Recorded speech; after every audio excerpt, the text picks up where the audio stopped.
According to legend, the story of tea began in China 4,700 years ago. An old philosopher, Shen Nung, was boiling water for his evening meal.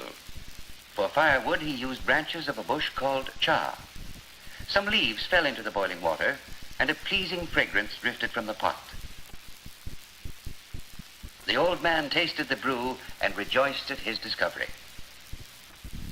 The preparation and drinking of cha became part of the ceremony of daily life. An early Chinese recipe for brewing cha instructed one to boil for as many minutes as it takes a crayfish to turn red. Pour the boiling water over the leaves and let it remain until the vapor melts into a thin mist which floats upon the surface. Drink the precious liquid at your leisure and thus drive away all causes of sorrow. It was many hundreds of years before tea was tasted in the West. Discovered in Java, it was introduced into Europe by Dutch seafarers early in the 17th century.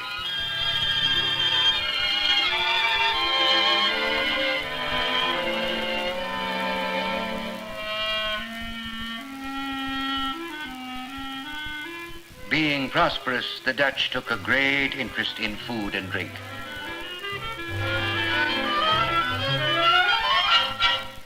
From Holland, tea spread to England, where in the 1650s Oliver Cromwell is unreliably reported to have held tea parties. In 1660, Queen Catherine, the wife of Charles II, received a precious gift. It was tea, a gift fit for a queen. Tea was first served in many ways. In bulk, it was drawn like beer, or the leaves were boiled and served with butter and seasoning as a vegetable. But however it was served, the high cost of tea set it beyond the reach of the ordinary public. And the more it became the fashionable drink of the upper classes, the more heavily it was taxed by the crown. And the more it was taxed, the more determined were the English people to make it their national drink. The result? Smuggling. So fashionable did smuggling become that by the middle of the 18th century, it accounted for over half the tea consumed in England.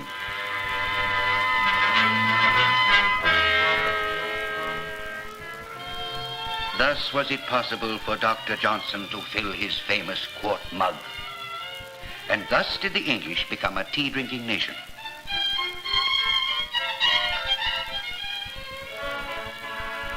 The taste for the cups that cheer but not inebriate accompanied the colonists to the New World.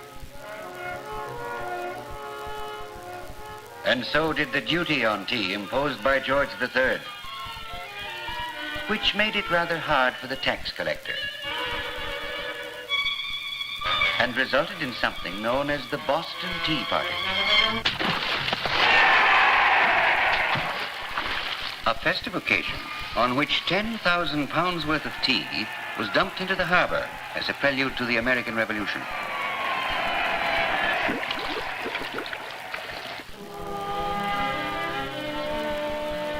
In the 19th century, the design of sailing ships reached its highest development in the beautiful tea clippers of the 1860s.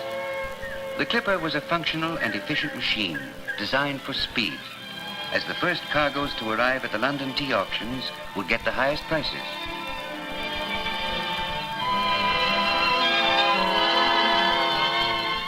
But the clippers ruled the sea for only 15 years.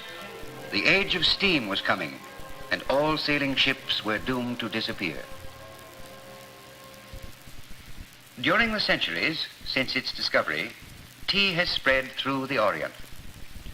In our time, it has been grown in China, Japan, Formosa, Pakistan, India, Ceylon, Java, and has most recently been transplanted to East Africa. Most of our tea comes from India and Ceylon.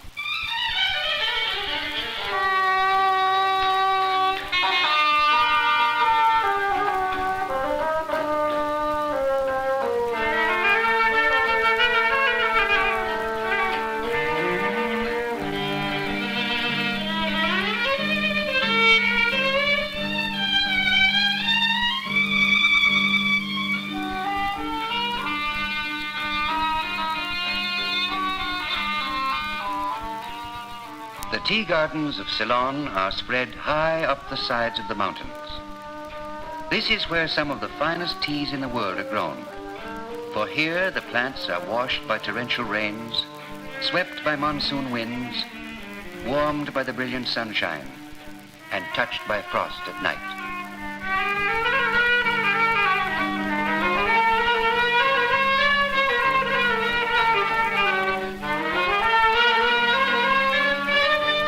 Tea plucking is women's work.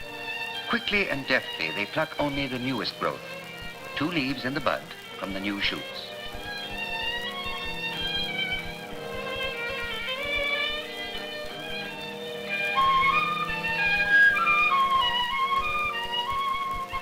Now the long journey begins. The tea leaves are carried down the sloping sides of the mountains on their way to the factory.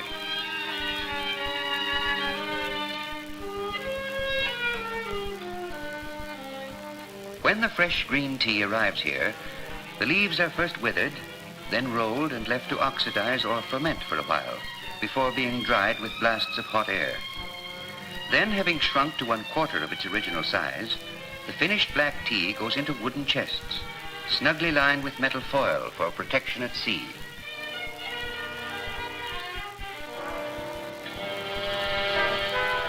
After a 12,000-mile voyage, the chests of tea arrive in Canada.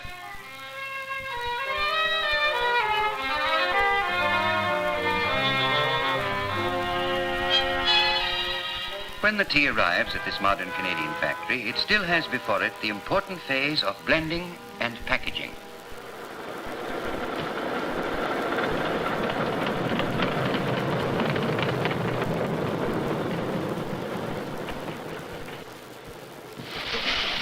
First, the chests are weighed.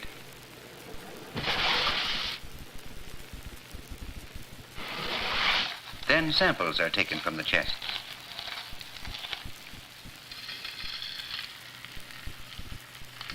These go to the tea taster, who is an expert trained to distinguish the subtle characteristics of the teas from the different gardens. He makes up a cup of tea from each sample.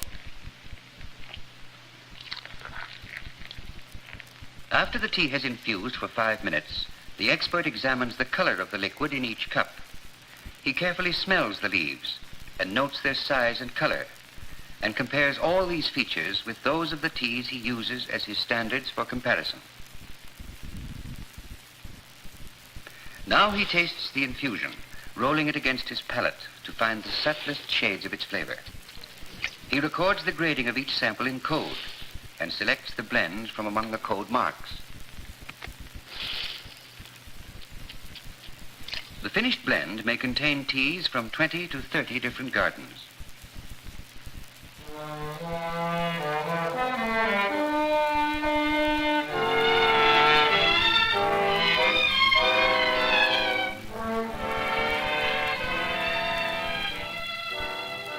The teas are blended in great quantities in large rotating drums.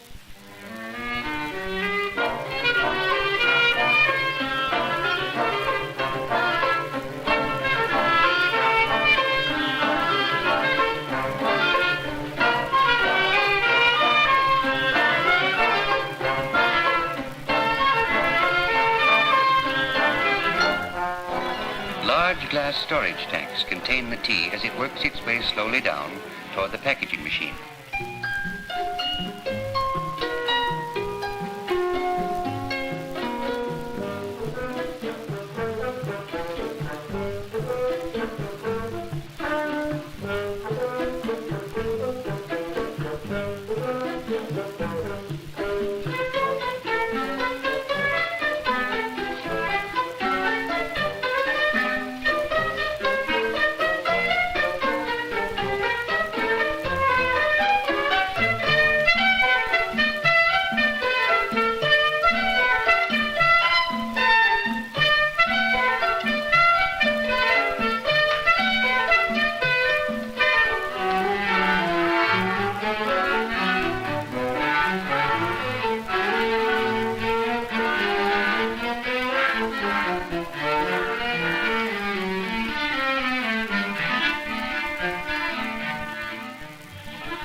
Today, Half the tea drinkers in Canada buy their tea in tea bags. Each one of these machines packs at the rate of 300 bags a minute.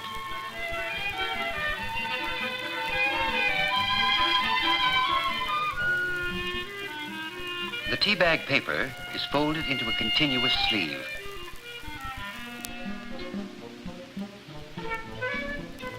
The tea is accurately weighed out at high speed and drops down to the tea bags just as the knife separates them.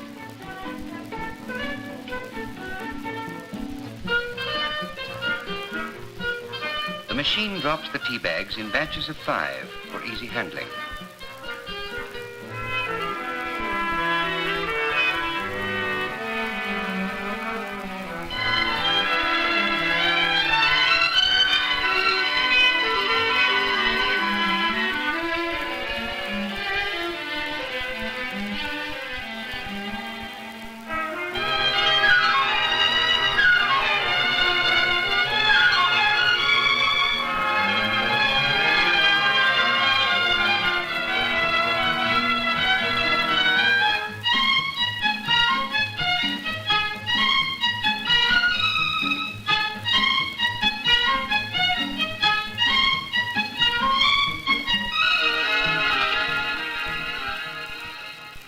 Sample tea bags are constantly weighed to check the accuracy of the machines.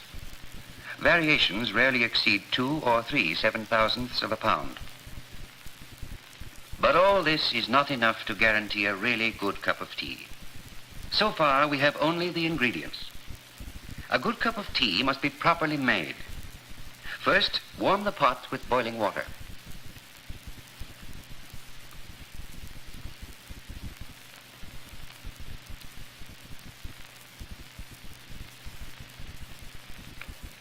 Next, use 1 tea bag for every 2 cups. Then pour the water over the tea bags. The water must be boiling, and it should have come from the cold tap. The tea must be left to steep for 5 minutes. Then stir lightly, and it's ready to serve.